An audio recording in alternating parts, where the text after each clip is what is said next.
전광판의 스코어는 1대0 샌디에이고 FC의 승리를 가리키고 있었습니다. LAFC는 쓰러졌고 그들의 9경기 연속 무패 행진은 완전히 박살났습니다. 하지만 경기 직후 공식 기자회견장에 들어선 승장 샌디에이고 FC의 마이키 바라스 감독의 얼굴은 창백하게 질려 있었고 이마에는 식은땀이 흥건했습니다. 거인을 쓰러뜨린 승자의 환희나 오만함 따위는 그 어디에서도 찾아볼 수 없었습니다. 수많은 취재진의 카메라 앞에서 승점 3점을 챙긴 이 사령탑은 북미 축구계 전체를 충격에 빠뜨릴 충격적인 고백을 털어놓았습니다. 전광판의 숫자는 잊으십시오. 오늘 우리가 무실점 클린시트를 기록한 것은 순전히 기적과도 같은 엄청난 행운, 운명의 잔혹한 장난 덕분입니다. LAFC 7번이 보여준 클래스는 현재 MLS의 그 어떤 수비 시스템으로도 도저히 닿을 수 없는 절대적인 영역에 있습니다. 도대체 무엇이 역사적인 승리를 거둔 적장을 이토록 극심한 공포와 경외감으로 몰아넣었을까요? 그 해답은 푸른 잔디 위에서 모든 물리법칙을 비웃듯 찢어발긴 30m 단독 질주. 34세의 아시아 슈퍼스타가 상대 수비수 5명을 한순간에 무력한 허수아비로 만들어버린 바로 그 장면에 숨겨져 있습니다. 리그공인 AI 데이터 분석 시스템이 내놓은 차가운 수치를 보십시오. 손흥민이 공을 잡고 30m 폭풍 질주를 시작했을 때 컴퓨터가 계산한 기대 득점 XG 값은 고작 7%에 불과했습니다. 7%. 현대 축구에서 완벽한 차단과 절망을 뜻하는 수치입니다. 수학적 계산과 최고 수준의 전술 교본에 따르면 샌디에이고 수비진은 완벽한 100점짜리 수비를 해냈습니다. 그들은 극단적인 로우블록을 형성했고 4명에서 5명의 수비수가 겹겹이 에워싸 공격수를 완벽히 고립시키며 가장 좁은 각도에서 슛을 때리도록 강제했습니다. 하지만 기계의 알고리즘은 손흥민이라는 초인적인 변수 앞에서 완전히 산산조각 났습니다. 34세의 나이, 불과 3주 동안 6경기를 연속으로 소화하는 살인적인 일정. 발은 피로 물들었고 근육은 이미 파열 직전의 한계치에 도달해 있었습니다. 그럼에도 불구하고 이 강철 같은 포위망 속에서 그는 2선으로 백패스를 내주는 안전한 길을 택하지도 영리하게 넘어져 프리킥을 얻어내지도 않았습니다. 그는 가장 잔혹하고 파괴적인 방식을 선택했습니다.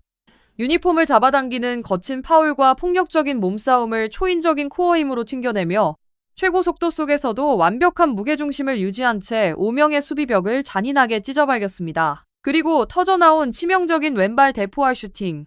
터치라인 밖에서 이를 지켜보던 마이키 바라스 감독은 심장이 뒤는 듯한 충격에 머리를 감싸 준 수밖에 없었습니다. 승리한 팀이 느껴야만 했던 이 극도의 공포를 이해하기 위해서는 90분 내내 그라운드를 지배했던 4가지 핵심 전술 매트릭스를 파헤쳐봐야 합니다. 첫째, 비대칭 수비 이론의 완벽한 파산입니다. 유소년 시절부터 모든 프로 수비수는 가장 기초적인 생존 원칙을 배웁니다. 상대 공격수가 주발이 아닌 약발 쪽으로 공을 몰고 가도록 강제하여 슈팅의 위력과 정확도를 떨어뜨려야 한다는 원칙입니다. 하지만 손흥민을 마주한 순간 이 교과서적인 원리는 아무런 가치도 없는 헛소리가 되어버립니다. 그에게는 애초에 약한 발이라는 개념 자체가 존재하지 않기 때문입니다. 전반 4분과 후반 48분, 그는 번개 같은 왼발 슈팅으로 골문을 뒤흔들었습니다. 그러더니 후반 53분과 70분에는 오른발로 믿기 힘든 정밀한 궤적을 그리며 수비진을 찢어놓았습니다.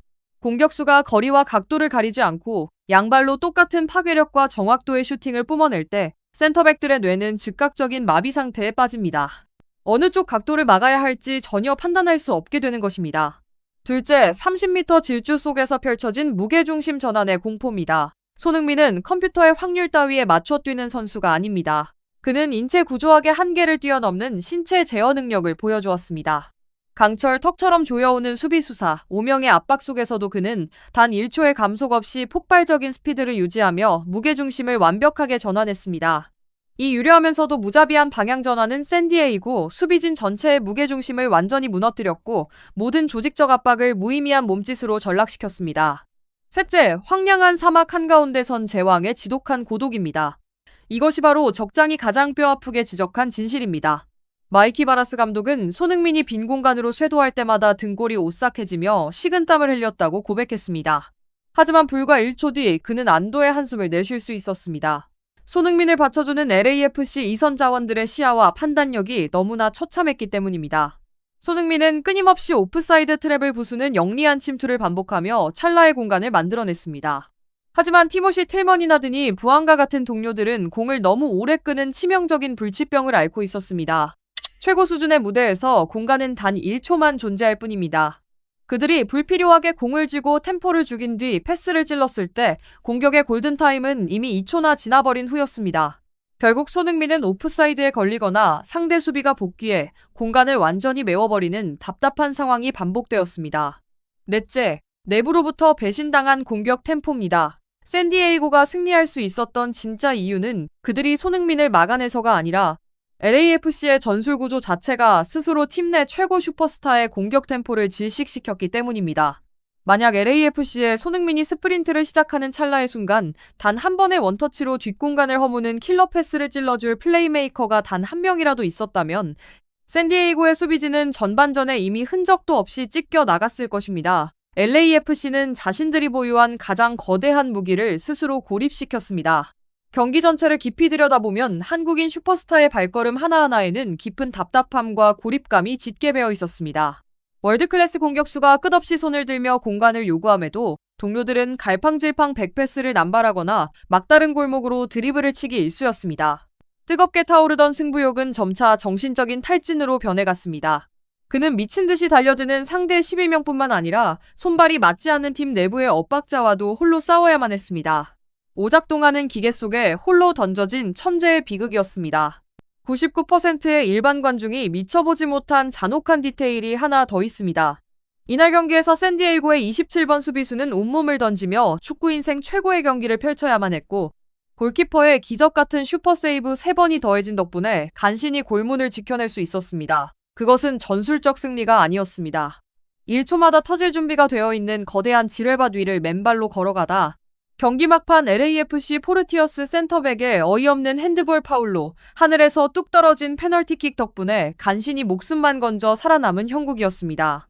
경기 종료 휘슬이 울리자마자 글로벌 축구 커뮤니티는 뜨겁게 폭발했습니다. 레딧과 소셜미디어의 수많은 팬들은 이 경기를 승자가 패자 앞에 고개를 숙여야만 하는 운명의 잔혹한 강탈이라고 불렀습니다. 중립 팬들조차 LAFC의 무기력한 미드필더진이 세계적인 아이콘을 사방이 막힌 감옥에 홀로 가둬버렸다며 거센 비판을 쏟아냈습니다.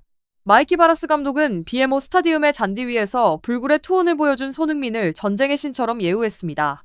그는 북미 축구계가 매주 그의 위대한 질주를 직접 두 눈으로 목격할 수 있다는 사실 자체를 크나큰 축복이자 행운으로 여겨야 한다고 힘주어 말했습니다. 전광판에는 패배라는 결과가 기록되었을지언정 축구 역사는 시스템 전체를 홀로 무너뜨릴 뻔했던 한 전설의 위대한 퍼포먼스를 기억할 것입니다. 하지만 이 찬란하고도 짙은 고독은 LAFC 수뇌부를 향한 가장 뼈아픈 경고이기도 합니다. 만약 그들이 진정으로 이번 시즌 MLS 컵 트로피를 들어 올리고 싶다면 34세 에이스의 어깨 위에 이 모든 짐을 홀로 짊어지게 해서는 안 됩니다. 아시아가 낳은 위대한 전설의 마지막 최전성기가 허무하게 낭비되기 전에 구단은 손흥민의 폭발력을 완벽하게 해방시켜줄 마스터 플레이메이커를 하루빨리 영입해야 합니다. 정상급 축구의 냉혹함과 그 어떤 수비로도 꺾을 수 없는 손흥민의 압도적인 클래스를 느끼셨다면 구독과 좋아요, 알림 설정을 눌러주시기 바랍니다. 현재 LAFC에서 고군분투하고 있는 7번의 고독에 대해 여러분은 어떻게 생각하십니까? 과연 구단은 너무 늦기 전에 그에게 걸맞은 최고의 파트너를 선물할 수 있을까요? 여러분의 날카로운 생각을 댓글로 남겨주세요.